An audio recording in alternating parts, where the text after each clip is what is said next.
people of the world, before we begin this episode of We Got This with Mark and Hal, I would be remiss if I did not tell you that Saturday, September 11th at 12:30 p.m. Pacific Time, 3:30 p.m. Eastern Time, and 8:30 p.m. London Time, we're going to be doing a live streaming show for the London Podcast Festival with our special guest, Paget Brewster. This show will not go out over our traditional podcast feed, so your chance to see it is by getting tickets and joining us live. You can go to bit.ly/WGT London. The WGT and the L are all uppercase, the rest is lowercase. Again, bit.ly/WGT London. The WGTL is all big, and the ONDON is little. We hope to see you there. Get your tickets. It's going to be a really, really fun time. And again, the only way you can see it as of now is by coming to the show. And now, we want you to enjoy this show. Hello, I'm Hal Lublin. And I'm Mark Gagliardi. Since the dawn of humanity, one issue has gone unsettled. With the fate of the world in the balance, we're here to settle, once and for all, most actor movie. That's right. Don't worry, everyone. We got this. Podcasts should have a theme song. Podcasts should not have a theme song. Yes, they should. No, they shouldn't. They sound good. Yeah, but people are just going to skip past it. You know what? You're right. We got this. Most acted movie. Was that good? Did we get it? Got it in one. Hal, sometimes a topic feels so important that we have to prep for it. We have to talk about it. We have to get prepared for the day. We have to do our exercises. You got to do your breathing exercises, say a few tongue twisters, shake it out and, count to 10, do a handstand against the wall, whatever it takes before that curtain parts. And we begin talking about the most acted movie of all time, the movie with the most acting. There's a term that I think we're all familiar with, which is making a meal out of something. I'm making a meal out of this. So actors will make a meal out of something, which means they're probably milking it a little too much. The movies we're going to discuss today are old country buffets. Sometimes they are old country buffets that are being eaten at by like 2 or 3 people in the cast. We eliminated movies that are just one person in the cast is having all of the buffet. Right. So an example of that would be There Will Be Blood, where Daniel Day-Lewis is not even, a normal actor would be full after the first 5 minutes, but he goes the full, which would be the same for Gangs of New York. And pretty much any movie he's in. Any Daniel Day-Lewis Lincoln, he chews up all the scenery, but he just does it quietly. So you don't really notice. He's just sort of quietly nibbling at the scenery the whole time. He's very good. He's one of the greatest of all time. Yeah. We should point out that it's not necessarily bad. These aren't bad performances, but sometimes they're like all real huge and everybody's just on a level that feels like we have lifted off to a new plane of existence. That to me, how do you feel generally about movies with that sort of heightened level of acting? For me, scenery chewing is why I go to the theater. You know what I mean? Yeah. It's why I loved Cherry Jones in The Glass Menagerie. It's why I love Jessica Lange on television in American Horror Story. Any chance she gets to chew scenery, she is delightful at it. I like it. There are movies on my list. We both compiled lists for this, and we shared them ahead of time, but we haven't really talked about them at all. We just sort of shared to make sure we didn't have any overlap. Exactly. And there are some on my list that I love. There's some on my list that I can't stand. Sometimes it has nothing to do with the performances, but sometimes it has everything to do with the performances either way. Yeah. So when it fits, then it's great. Yeah, I guess that's true. Nobody's going to play big. There are times when it doesn't quite fit or it is jarring. Some of these are older films and the style of acting has changed over time. So something that say in 1956 was a masterful performance would today be maybe not appreciated in the same way. It's funny that I know the movie you're talking about and we'll talk about it in a minute. Yeah. That movie was nominated for 4 Oscars for its cast. I still don't. One of them won, but now that movie is considered a campy classic. Yes. You want to just kick it off? You know what? Let's just kick it off. That'll be my first one. That'll be my lead off movie. You want to go back and forth with these? Yeah, let's do it. Great. I will lead off for what I think is the movie with the most acting in it. Well, and that is 1956's The Bad Seed. Now, have you seen this movie, Hal? I told you I had it and you said, just watch the trailer. It's that's right. That's right. Long. And then I watched the trailer. Uh-huh. And then you sent me the curtain call at the end of the movie. Yeah. This movie has a curtain call at the end, people. Here's why. A lot of it has to do with the production code. This movie I will give you the brief rundown of this movie. It is about a child who is a murderer and, her family who slowly finds out and realizes this and the ramifications of that. It is a melodrama. There are details in it that are insane. Like the first murder is, she beats a classmate to death with her tap shoes and then throws him in a lake. Mm-hmm. It is, it's an intense, weird, dark, heavy movie with performances the size to match it. But there's a reason for this. There's a reason the performances are so big in this movie. Can I jump in real quick? Please. The woman who, if I'm to understand this correctly, Mm-hmm. I believe I do, who plays that boy's mother. Yes. Has turned to the sauce. Oh, she's very drunk. She's like 1950s movie drunk. She's 1950s movie drunk and talking to someone. And literally it sounds like this. I was talking to myself about the same talk with I saw it out of the water. like that, but less understand. On the bus line, I saw it in the car, then we went down to the store and found the store and water. Like, you understand that, don't you? Like, what? What? She needs that machine that turns Donald Duck's voice into Don Cheadle's voice. Yeah, well, look, man, she just lost her son. You'd be slurring drunk too. Come on. The reason that this movie is so largely acted is because this is the original Broadway cast. They moved Mervyn LeRoy, the director, moved the entire original Broadway cast to the film production of this. And this group of people had done this play together 300 times on Broadway, incidentally at the same theater where Hamilton is now playing, and also at the theater where Book of Mormon is now playing. They had done it together 300 times on stage for a 1,000-seat house. And then they tried to translate it into movie form. And every performance is gigantic in this movie. Yeah, I love this movie. I think there is so much acting done by everyone in the cast. They are by default overacting because they are taking stage acting and not really adjusting it for the camera, which picks up a lot more. They are doing more acting than is necessary for this film. There might be movies that have more acting in them, but for the size of the cast, for a play essentially that takes place basically in one living room, it is outsized acting for the size of the thing that it is. I think how we should do this is make a decision on the spot for each of these, whether or not it is a finalist. This is a finalist for me 100%. You know what? I've only seen 4 minutes of it. I will also say it's a finalist.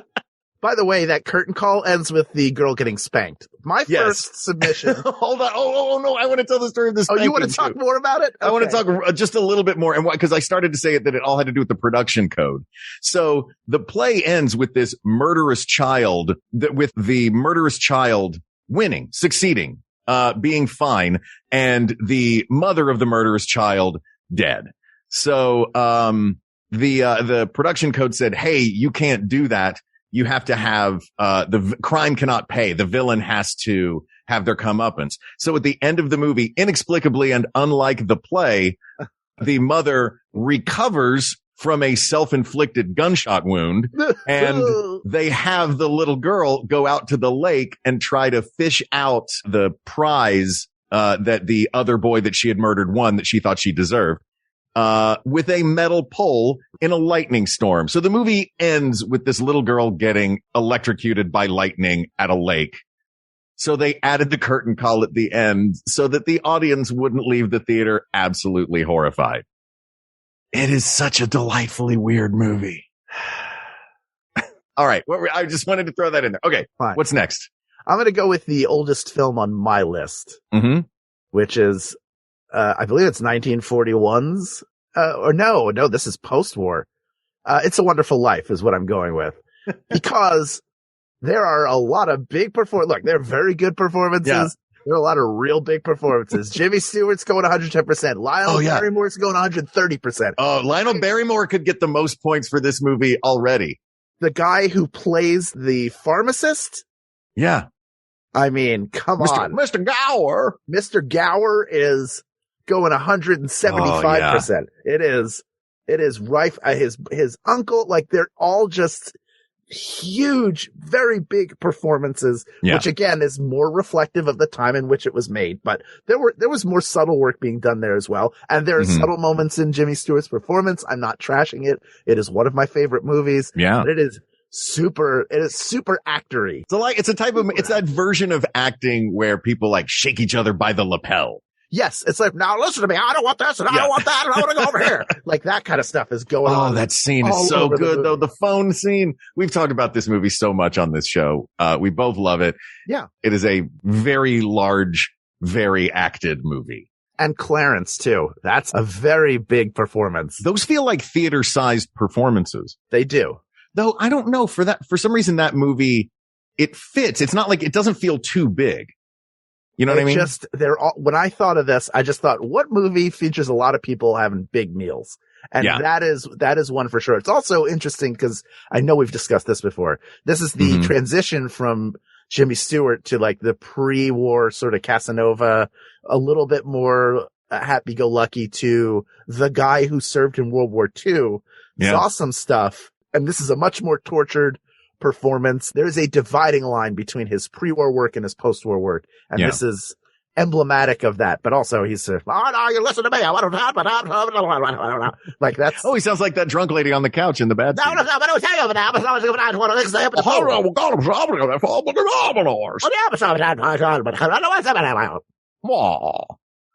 That was just a one-syllable vowel version of Jimmy Stewart. Oh, yeah. I feel like a good qualification for a movie like this is if you imagine any of the characters sleeping like the Three Stooges, where they do that with the feather going up and down. That is a good.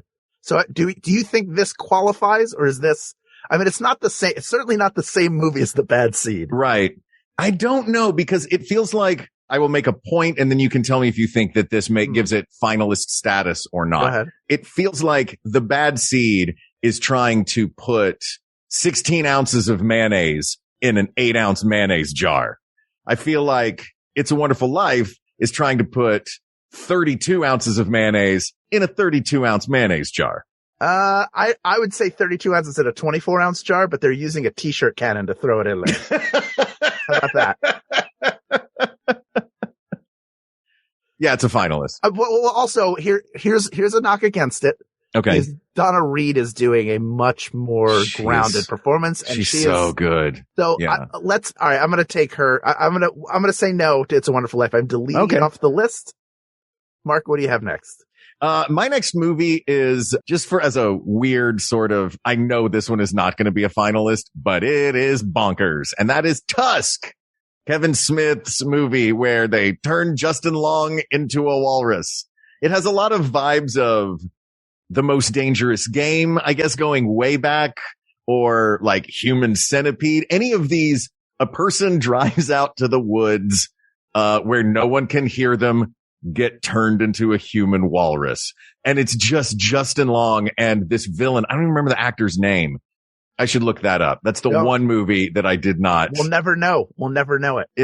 No, his name is Michael Parks. Okay. Michael Parks. So it is Justin Long plays a journalist who comes up to see this recluse named Michael Parks, played by Michael Parks, up in his house.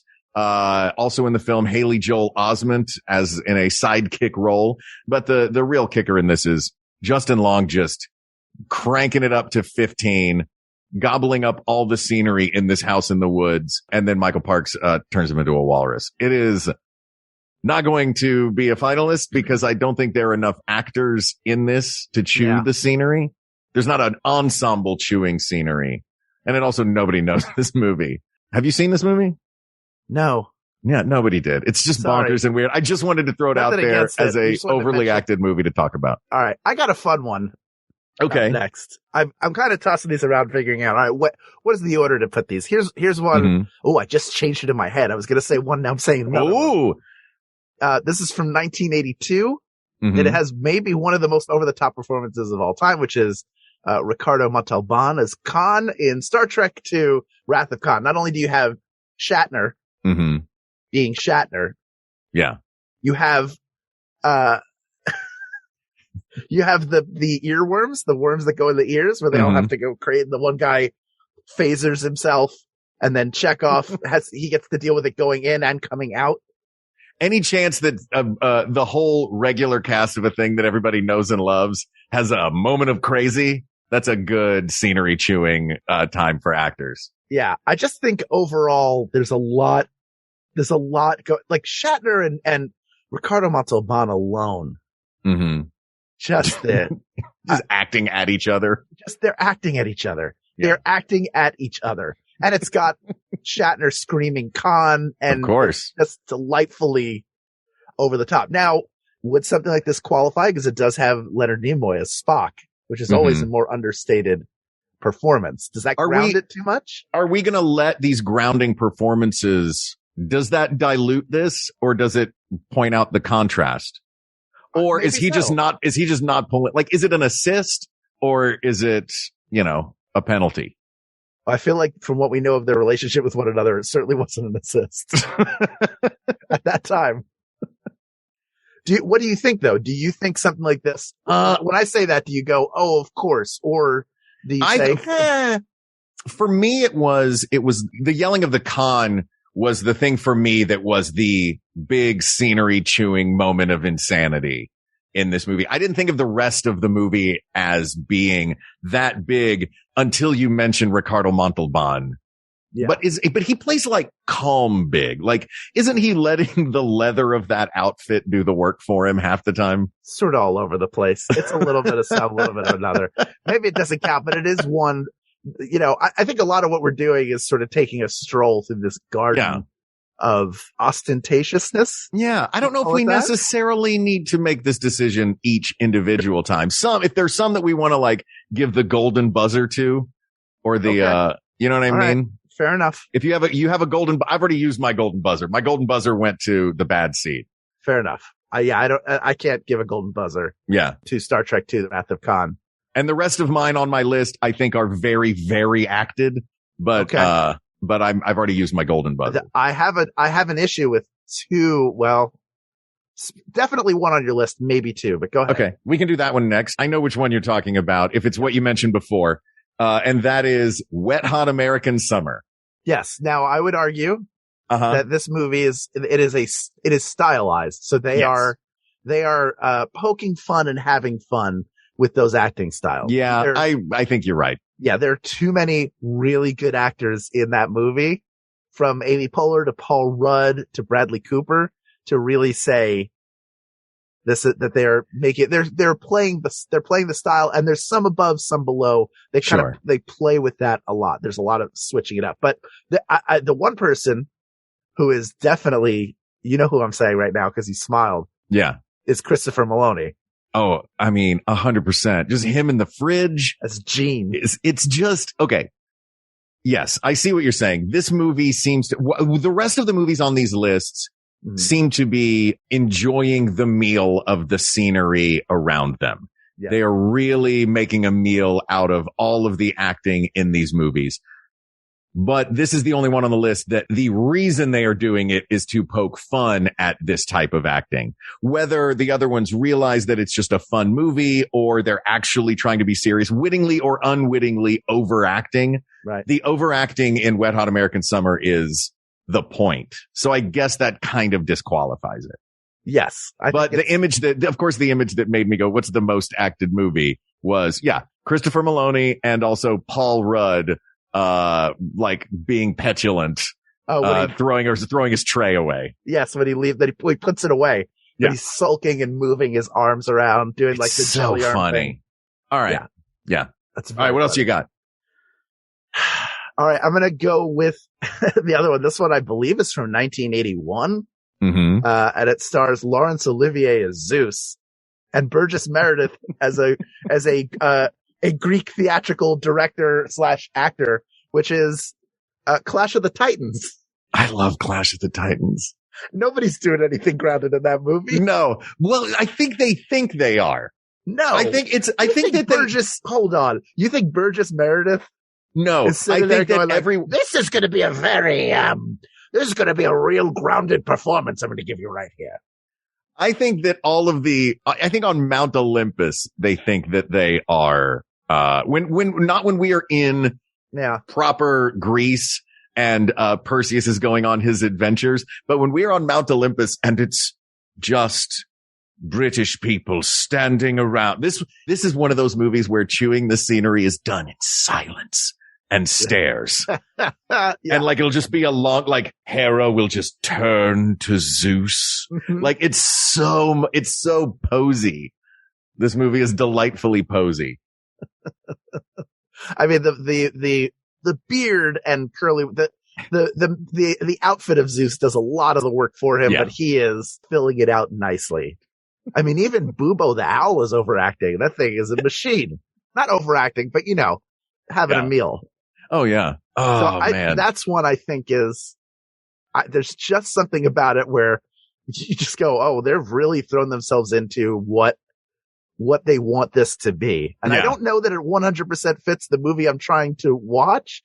This like latter era Ray Harryhausen, kind of movie. It doesn't quite fit. Yeah, it's like normally a Ray Harryhausen movie is like, hey, this is a swashbuckling adventure. Come on, everybody. But this is like, now we shall move these pawns in our world. Yes. Like, geez, guys, I got to watch this movie on 1.5x. Yeah, exactly. That idea, that does secure that idea that it's not always the, yeah. Sometimes it's done in silences and pauses so pregnant they're going to have septuplets when they're done. Yeah, it's the Harold Pinter version of it. It's just all like, guys, it's Greek mythology. These stories are not like you're doing Greek mythology with Ray Harryhausen. We don't need that much subtext. Well, I feel like the making the film, they're like, this is Shakespearean in scope. Get Olivier. Yeah. Maybe it's How much does it pay? Yeah, exactly. Well, that's the British actor, right? They're like, oh yeah. Oh, it's work, right? Yeah. Yeah. Every British actor up there is like this on Mount Olympus. Then they come off a set and it's like, right. Dame Maggie Smith. Right. It's Dame Maggie Smith. Who's Dame Maggie Smith have to screw a punch in the face to get a coffee round here? Right. Are we shooting again? Harry Potter. All right. I'm going to throw out vastly different one. Modern era, written by Quentin Tarantino, directed. I forgot who directed this. This is one of those ones where Tony Scott. It's just an entire cast of scenery chewers. But it's a great mix of like scenery chewers that pop in for like one scene. Brad Pitt's chewing scenery in it. Gary Oldman, who, by the way, Gary Oldman and Nicolas Cage could vie for which one gets scenery chewing named after them, posthumously. But this one has Gary Oldman as a dreadlocked, like drug dealer, one-eyed dreadlocked drug dealer. Yeah. It's got that amazing scene with Dennis Hopper and Christopher Walken acting at each other. Yeah.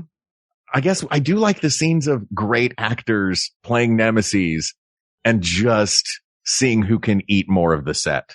I don't think this is, we're not doing that. I don't think this is a finalist, but I think it's very fun. I don't think it is either, but it is. I mean, you also have Val Kilmer as Elvis. Yeah, exactly. Don't forget that. Don't forget that little one. Yeah, I don't think that's in there. You know, that made me think of something else. What? As long as we're talking about Val We're going to Kilmer. add so many movies to this list, aren't we? It's not on my list. I just want to throw out there that Tombstone has a lot of people making meal. Powers Booth is another guy who likes to eat. Oh yeah. That guy loves eating and he's snacking away. My favorite Kurt Russell's having a nice meal, as is Sam Elliott, as is Bill Paxton. As is definitely Val Kilmer twirling his cup around. Billy Zane is a traveling actor who's like never not the person he is on stage. And that style of 19th century, the theater do this and do I do that? And then he comes out and he's like, these cowboys are a problem. They're killing everybody. Like he just doesn't stop. And I like Billy Zane. It's not a knock on him. It's sure. Look, Billy Zane, friend of the show, listener. A huge fan. Yeah, big fan. Huge fan. Seen it all. Refuses to come on the show because he wants it to be about us. Yeah. But, all right. The next Very one. nice of him. Next one on my list. Is a Best Picture winner. Ooh. And I think maybe got a Best Actor statuette.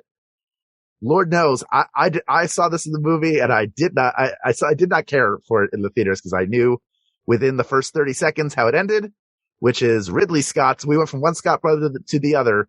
Gladiator. Yeah. Gladiator's pretty over the top. The grounded performance in this one is Oliver Reed. Yeah. He's great as the trainer. Do you think this one feels like, cause it doesn't feel like Russell Crowe is overacting in this. I think he's great in this. He is a lot of steely looks. I think the one that is the real scenery chewer in this, who chews the scenery in every movie he does. Yeah. Delightfully is Joaquin Phoenix. Oh yeah. Oh yeah. Yeah. I just wanted to mention it. I think it's it feels like any of those period movies is like an opportunity to Swords and Sandals, man. Swords and Sandals. Yeah, exactly. I've got any Swords and Sandals epic. That's my Dungeons and Dragons game that I'm putting out called Swords and Sandals, where you just act a lot. I want to throw out another older one. This is another older movie. This is 1973's Theater of Blood. We want to talk acting. This is this one.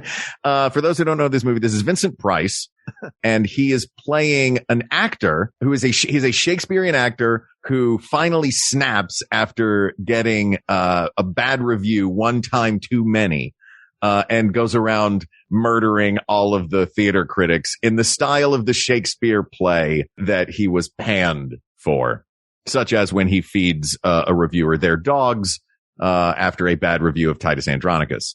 This feels a little bit like Wet Hot American Summer, though. This feels like in the same way that like Wet Hot American Summer knows it's over the top. This one is Vincent Price knowing that he is over the top. And this is just pure Vincent Price indulgence. He wanted to do these Shakespeare soliloquies and no one would cast him in Shakespeare movies. So he decided to make a movie where he was a Shakespearean serial killer. Just delightfully bonkers. Yeah. Like you could say that the most actor in terms of like putting in maybe the not the wrong effort, but maybe an effort that kind of overshadows everything else. Yeah. You could say that about a lot of Ed Wood stuff. And that's not because they're making a choice. It's because they are saying lines that were put on a piece of paper to the best of their ability. And it not necessarily that Vincent Price was doing that, but maybe not far off. Like he delighted in what he did. It was also a world-class chef. Yeah, there you go. Those dogs were delicious, I'm sure. It was probably a great dog pie. I would never eat it. I think it's just terrible, but I think that Ken, our producer, pointed this out before when we mentioned doing this episode. He said, well, you have to have some Vincent Price in there. And I thought he's absolutely right. And there is no more theatrical Vincent Price movie than Theater of Blood. But as we said before, also one person cannot carry the weight of what is going to ultimately be deemed the most acted movie or most actor or most acting movie of all time. Yeah. Here's one. Okay. That is an example of one where I think everybody's having a big meal. Mm-hmm. But I think that they're all very good performances. Okay. This is not to denigrate the performances, which is 1998's Shakespeare in Love or 1997. I'm curious why this one made your list. I mean, Joseph Fiennes in that movie. He's going big. They're all going real big. They're all going real big. I guess I don't think of Gwyneth Paltrow as ever going real big. She always seems like a deer in headlights to me. No, she's not huge, but there is a relish to the performances. Yeah. That makes me feel like this is very active movie. Like I could really sink my teeth into this, Mhm. which in turn creates a very actor movie. Yeah. Which also, Jeffrey Rush being in this movie is, I think, doing exactly what you're talking about. Oh, he's going for it. Yeah. He's going for it. So is, God bless him, American actor Ben Affleck. Sure he is. Yeah, well, I mean, the fact that what is the play and what is my part? Like he's already in this. That's so good. He's already going for it. I mean, this is like to the level of, if you look at Stanley Tucci as Dr. Erskine in Captain America: The First Avenger, Mhm. he's that's like a big actor role. Yeah. He's doing something. I'm going to do this German accent. I'm going to have crazy hair and I'm going to look at you funny. That's the part. Now, is it a grounded performance? Sure it is. It's Stanley Tucci. Everything he does is gold. Is he having a big meal? Of course he is. He took the part because he wanted to do the accent. Yeah. It's So funny. The idea of like having a grounded meal is interesting to me. yeah, I mean, Shakespeare we perceive it Mm-hmm. as presentational. And Right. there are a number of performances of it that are presentational. When you see it done in a non-presentational way, Mm-hmm. it blows your mind because you're able to connect with the material in a way you never have before. Right. This has the freedom of playing in the Shakespeare world Mm-hmm. without the language that we don't quite understand. And Tom Stoppard, he was a co-writer on the script. That's the name that I remember. The script is so cleverly written Mm-hmm. I that got to watch that movie again. it's always worth a rewatch. But that is one I would put up there Yeah. where the vast majority of the cast is Going for it. really, really going for it. You know what's funny? You know who I don't think has to go for it, who just effortlessly goes for it? And Who? because she's not playing anything big. She's not overacting. She's just who she is. And she sucks every eyeball in any room directly to her. And Martha Plimpton. Martha Plimpton's amazing. She is. But that's not who I'm talking about. Okay. Dame Judi Dench showing up at the end as Queen Elizabeth. Yes. I mean, that woman just exudes gravitas regardless of what she's doing. Like literally she's just walking around in a big dress, plainly saying and delivering with absolute truthfulness these lines. Yeah. And you can't take your eyes off it. She's definitely, having the time of her life in there. But she's a great example of what you were saying, which is making a meal, but a grounded meal. All the stuff. Interesting. I mean, when she says something, people laugh and you get her sideways glance one way or the other. Mhm. She fills everything with character. There's a reason why she won an Oscar for 8 minutes of screen time. Yeah. But they're also, you could say like she's making a meal out of that. So it doesn't, I feel like people, this was suggested by the way by, I think it's Jan Erik Saarinen. Thank you, Jan. This is a delightful topic. And I think it's easy to go like the most overacted movie. Yeah. And that's not necessarily The most how we're acted. attacking this. This is Yeah. the most acted movie. The most actor, like, I come in, I'm going to play a part. So you get the bombastic performances, Mhm. but you also get the people who are like, oh, they are chewing that bone to the marrow. Now, some of these movies are overacted Oh, okay. that have a lot of acting in them. And I will throw out one that I think is wonderfully overacted. Mhm. That has the most acting in it, and not to its credit. This is probably more to its detriment. And that is Joel Schumacher's Batman Forever.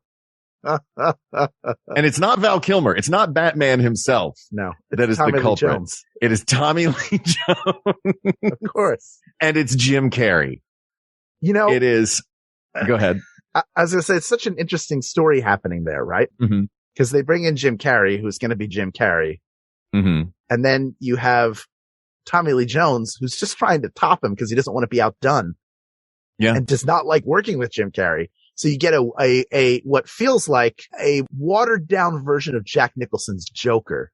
Yeah. Instead of taking a character who's way more interesting in Two-Face. I think he's a fascinating villain. Sure. Aaron Eckhart crushed Two-Face. Proved it. That also is in the way it's written. Sure. That's the Joel Schumacher versus Christopher Nolan version of Two-Face. Sure.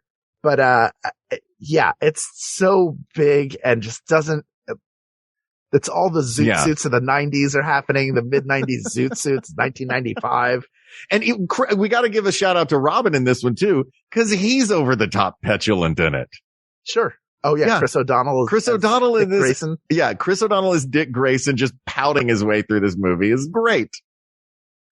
Val Kilmer doesn't seem like he wants to be there.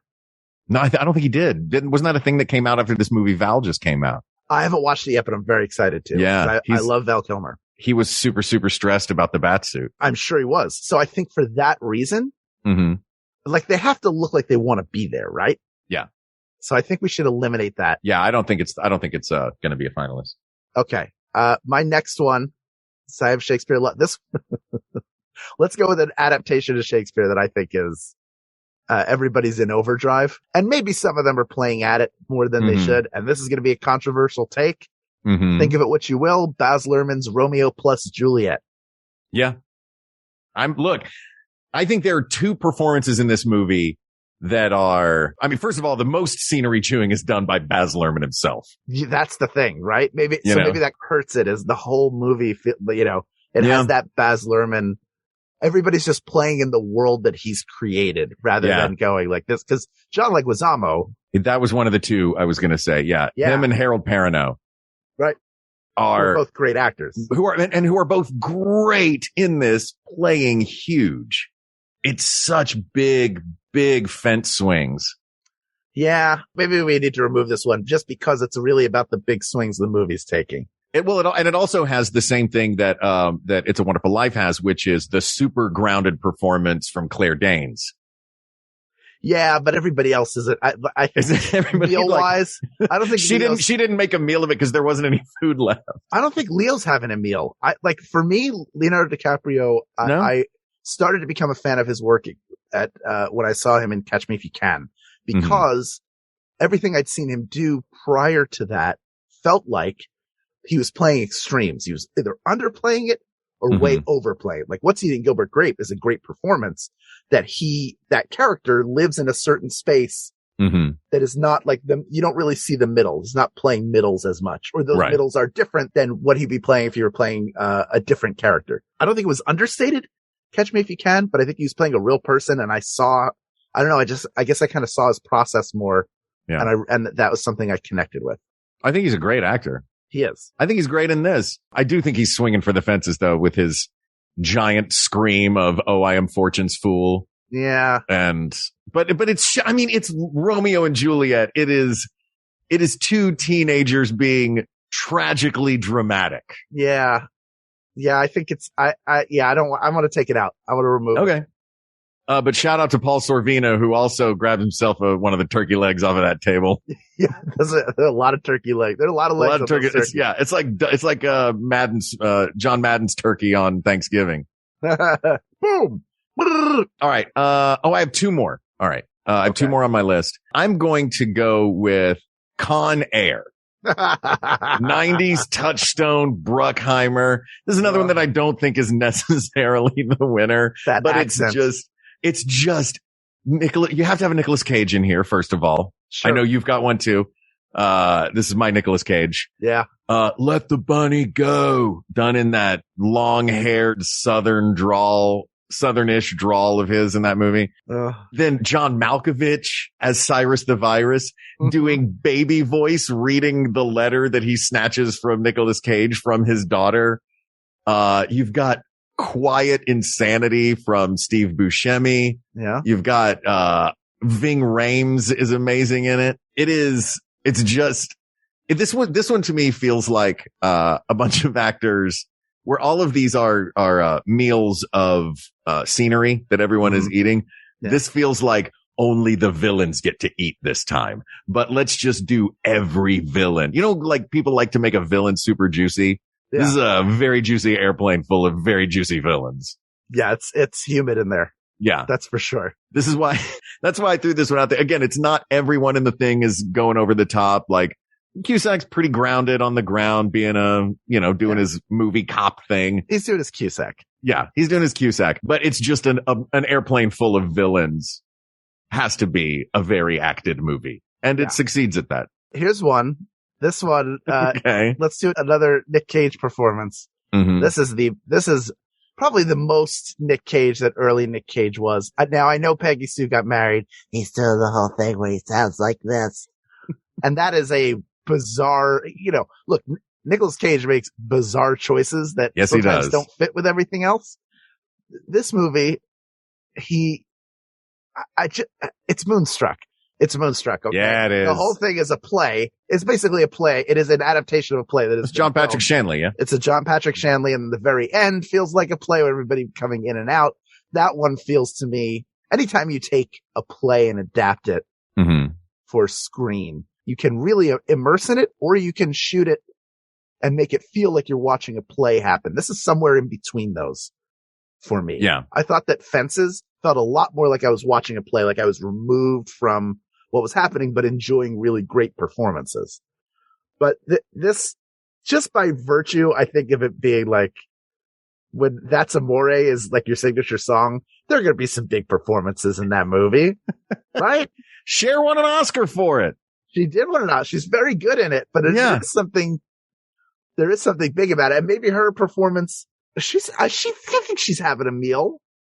She's having a meal in it. She's definitely having way more of a meal in that than she is in Burlesque, where she just kind of walks around and serenely smiles and then goes and does one big, huge, amazing song and then walks around serenely smiling for the rest of the movie. But like, it's interesting. So what the meal is, because sometimes Jennifer and I just watched The Mirror Has Two Faces. Have you seen this movie? Where Tommy Lee Jones? No, that's Two Face Looks in the Mirror. Gotcha. The Mirror Has Two Faces is the last Barbra Streisand directed film. Gotcha. It's her and Jeff Bridges. He's a neurotic math professor who feels that sex derails his life. So he wants all the comforts of a relationship without any sex. So he has women apply, but unbeknownst to them, he's looking for a woman that's not super attractive.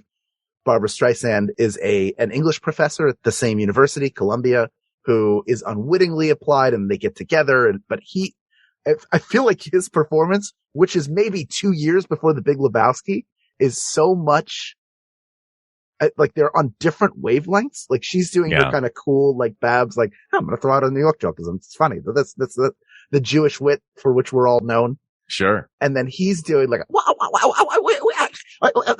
thing, when we're talking. So there's even a little bit of the dude in there. They're like, but he's doing it in this movie and it feels like he's snacking a little bit. He's having a nibble. He's having a midnight snack. Look, it's a good nibble though. Yeah.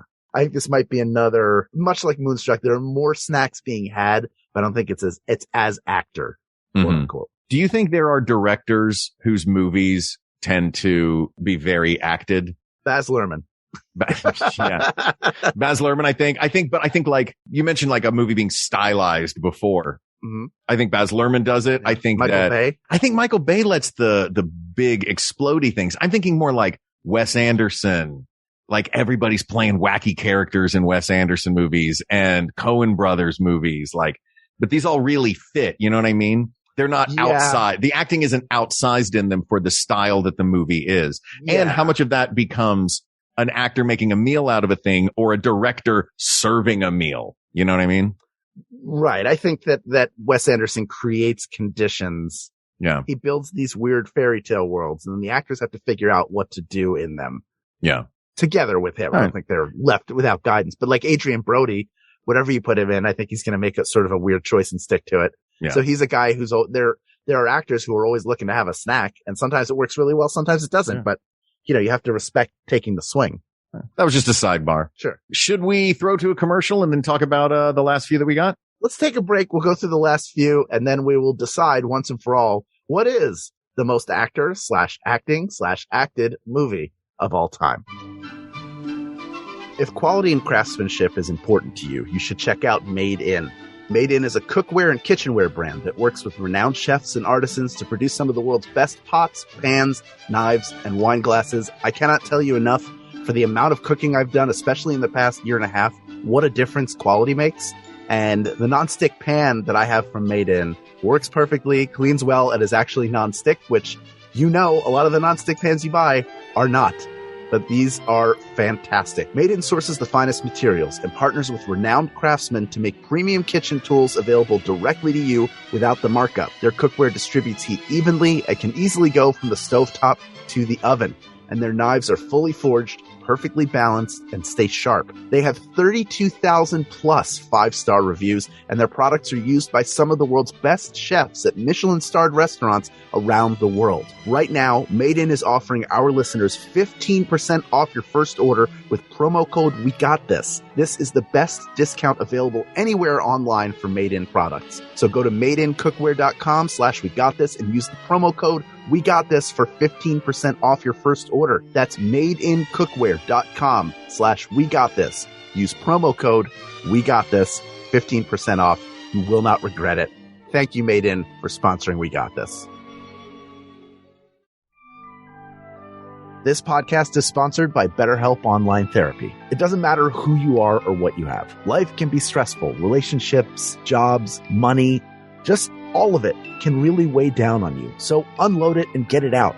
Talk to someone who's completely unbiased about your life. Someone who isn't going to judge you or take sides on anything. You'll be surprised at how much it can help. I know for me, being able to talk to a therapist who is a third party, not involved in my life, and being able to be open with them and feel safe is a huge deal. And sometimes just talking about things just makes you feel a lot better. BetterHelp is customized online therapy that offers video, phone, and even live chat sessions with your therapist. And it's more affordable than in-person therapy. See if it's for you. This podcast is sponsored by BetterHelp, and We Got This listeners get 10% off their first month at BetterHelp.com/WeGotThis. Have your first session in under 48 hours at BetterHelp.com/WeGotThis.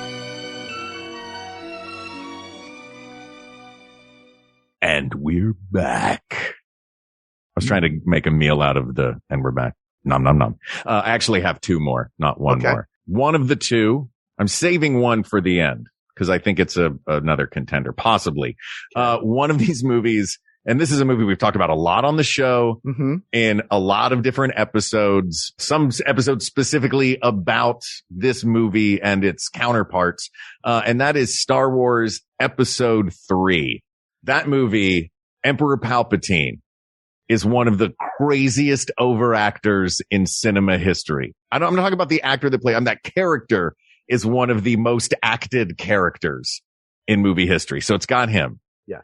It's got James Earl Jones's "No" at the end. Yeah. It's got Hayden Christensen. I'm realizing now it's mostly just a collection of people yelling "no." Sure. No. People, it's just like all the best acted moments in this are the periodic screamed lines. Yes. So you've got unlimited power. Yep. No, but Anakin Palpatine is evil. I hate you. All of these are explosively delivered lines. And maybe it's not a huge contender just because it's these lines that there are moments where, the meal is just gobbled up in one big bite as opposed to dispersed throughout the film. I think that any performance issues Oh, here we go. that spring out of the prequels are due to the fact that they have a director whose two chief directions to actors are louder and faster. Yeah. So you are doing your best to really figure it out. And I'm sure there's a rehearsal process, but there's also, you're working with a director whose primary contribution to film is his imagination, which is super impressive, and his desire to push the technological boundaries of filmmaking. Yeah. But as a screenwriter of dialogue and as a director of actors, those are not his strongest suits. So it's hard for me to say you had every advantage and this is the way you went, which is really what this movie is. I know we talked about sometimes it's good, sometimes it's not, but I think that in this case, we're talking about there are a lot of performances that don't quite fit. The pieces of the puzzle don't fit together. Yeah. I would say that is a director issue. That's fair. All right, you're up. All right, this is my last one. Yeah? Yeah. You've got two more on your list. I know, but I don't want, I really only picked Oliver for Fagin, which is such a good performance. And Bill Sykes. Come on. Bill Sykes is great. Again, Oliver Reed. Fagin's so wonderfully over the top. Fagin is like, hello, boys. In this land, one thing counts in the bank, large amounts. All right. What's your last one? My last one, this was the young Hollywood movie. The number of young Hollywood stars in this film is crazy. Mhm. Even crazier is that all of the guys in this movie were all auditioning for the lead in a little movie called Scent of a Woman. That Really? that role eventually going to the roommate of the main character played by Charlie O'Donnell, the main character played by Brendan Fraser, Chris O'Donnell.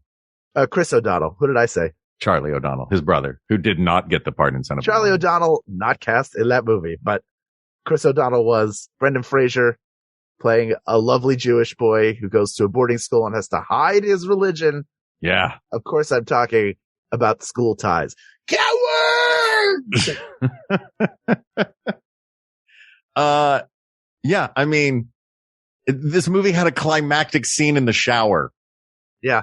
Like a giant fight shot from the waist up that if you stop to think for a second, it's like, these guys are all just like, they didn't want to like turn the water off, towel off, and then have this giant throwdown fight. Yeah, it felt like a lot of guys who weren't in Dead Poets Society, but Yeah. that also weren't like, they're like, oh, this is our Dead Poets Society. Yeah. So we're all going to have a thing that we're doing. I'm Mac. I wear sunglasses. I'm not good at French. And Anthony Rapp, his glasses are acting Yeah. also on his Oh. face. I mean, it is a great cast. Mm-hmm. It's got a lot of talent. You got Matt Damon and Ben Affleck. Yeah. Early Matt Damon in that one. Early Matt Damon as most of the kids are anti-Semites. Yeah. Tons of anti-Semites. Yeah. Matt Damon playing the villain basically in this. Yeah. You know, he doesn't do that a lot. Yeah. The French teacher too, even he's having a meal. He's like, he's like kind of like, I don't know. There's just an energy to all of it where it feels like it works. I love Yeah. the movie, but It's just like it's just all testosterone actors yeah, at their like youthful peaks. And they're all Really? just, yeah. Yeah. Everybody's got a juicy role. Yeah. I They're all, guess is the it's way fun. to say it. They're all having a good, I mean, I say it's weird to talk about a movie that features swastikas and anti-Semitism being a fun movie. You know what I mean? It's a real It's a riot. run This a movie. joyride. Yeah. I do think Brendan Fraser is outside of the yelling cowards. He Mhm. mostly gives a pretty level Yeah. performance, which He's pretty grounded. maybe knocks it out, but it just feels to me, this feels like one of those movies that's very Yeah. very acted, Yeah. actoring, All right. I have my last one actory. of movies that I think are very acted. Okay. It's not one of these big guns that won Oscars, but 1991's The Addams Family is a delightful movie. And I think every actor in that movie is pitch perfect and driving 1,000 miles an hour. Not speed wise. I mean, just grandiosity wise. So maybe that was the wrong analogy. I think Raul Julia and Angelica Houston are playing off each other perfectly. I think this feels like an ensemble movie more so than some of these, in that they all seem to just be having fun with each other. Even Dan Hedaya as the non-Addams Family person in this, the non-monster, is making a meal out of this movie. You've got Christopher Lloyd as Uncle Fester. You've got whoever the kid was that played Pugsley. It's a really fun, crazy over the top movie. What do you think? That's right. I forgot that there's a fake mother. It's Fester's fake mother is the villain in the movie. I love every performance in the movie. Mm-hmm. I think it's a really, really good movie. It's a Barry Sonnenfeld. It's a Barry Sonnenfeld joint. I think Raul Julia finds a new direction for Gomez while still honoring what John Astin did. Mm-hmm. And I think Angelica Houston is she's doing like, that's Morticia. Yeah. Morticia. And they are all sex. The two of them are just all sex. If you've ever read that clip, have you seen that online? The description of Gomez and Morticia Addams in the script No. is that these two, I will not use the words that the script uses, but these two, if they are not on screen, they are having sex, or they are talking about having sex, or they are about to, or have just finished having sex at all times. Makes sense. Yeah. And you watch that movie again and it's just sexual energy between the two of them Yeah. while overacting. It's delightful. Wonderful. They're playing characters that already exist. So they are filling shoes rather than they do take it in their own direction. That is not a knock on what they do at all, but I would disqualify it because you have to have a meal to play. You know, if I came in to play Uncle Fester and I played him anything other than 100 miles an hour, then I'm not really doing a service to the character. Yeah, that's true. This one is the biggest meal of leftovers. Yeah. I think we each have a finalist, but we do have from our producer, Ken Plume, a late entry, Producer's Prerogative, who has submitted The Producers, the 1967 Mel Brooks Oscar-winning film with Zero Mostel and Gene Wilder and Kenneth Mars. Several great over-the-top, huge, chewing up the scenery performances. Yeah. To the point that the musical of the early 2000s, while it's very good, they can't get to the same level that Zero Mostel and Gene. Certainly, Matthew Broderick can't hit what Gene Wilder hit. They're different actors. No. Yeah. But, my God. It's pretty great. This also, does this have the same Baz Luhrmann thing as this is a Mel Brooks movie? And if you are in a Mel Brooks movie, you better be eating all of the scenery. Yes and no. Yeah. Yes and no. I don't think it's the winner, but I think it's a very good submission. I think it's a great, and Zero Mostel specifically that guy is larger than life in every way. Yeah. So it's sort of an extension of the types that he could play and did play on Broadway for many years. Yeah. It's Pseudolus. It's his Tevye. His Tevye is the dramatic version of this big comic bombast. Yeah. Yeah. He's great. So, it's great.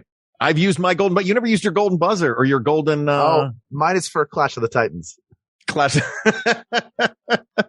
All right. So our two finalists, who knew that our two finalists would not be anything from the 80s or beyond or 90s or beyond where acting got subtler. And it is 1956's The Bad Seed. And I keep saying the year because I don't want people to confuse it with the remake that was directed by Rob Lowe. In 2017. Yeah. Versus Clash of the Titans. Look, you've heard my pitch for The Bad Seed. What do you got for Clash of the Titans? People of the world. I just wanted to go to ourselves and walk out of it. I'll tell you right now, if you look at all the movies, I always look at all the acting performance, and we gotta say it's The Bad Seed. Awesome. This topic is closed. It's The Bad Seed, but there are many more topics. First of all, thank you to Jan Erik Saarinen for the topic. There are many more topics to discuss, so please reach out to us on Twitter at WeGotThisTweets or email us at WeGotThisPodcast@gmail.com or visit our Facebook group and talk about some of your favorite acted movies. That's Facebook.com/groups/WeGotThisPodcast. Thank you to producer Ken Plume, researcher Kate McManus, graphic designer Uri Kelman, and QA engineer Jen Alba. And thanks, of course, to our musicians, Jonathan Dinerstein and Mike Furman, for our score and theme song, respectively. And thanks to you, the people of the world, for giving Hal and I the opportunity to talk about a thing that we both really love, acting, specifically big scenery chewing acting. So in the spirit of that, may I say, thank you. Thank you. Thank you. For Hal Lublin, I'm Mark Gagliardi. For Mark Gagliardi, I'm Hal Lublin. And don't worry, everybody. We got this. We got this. MaximumFun.org. Comedy and culture. Artist owned. Audience supported.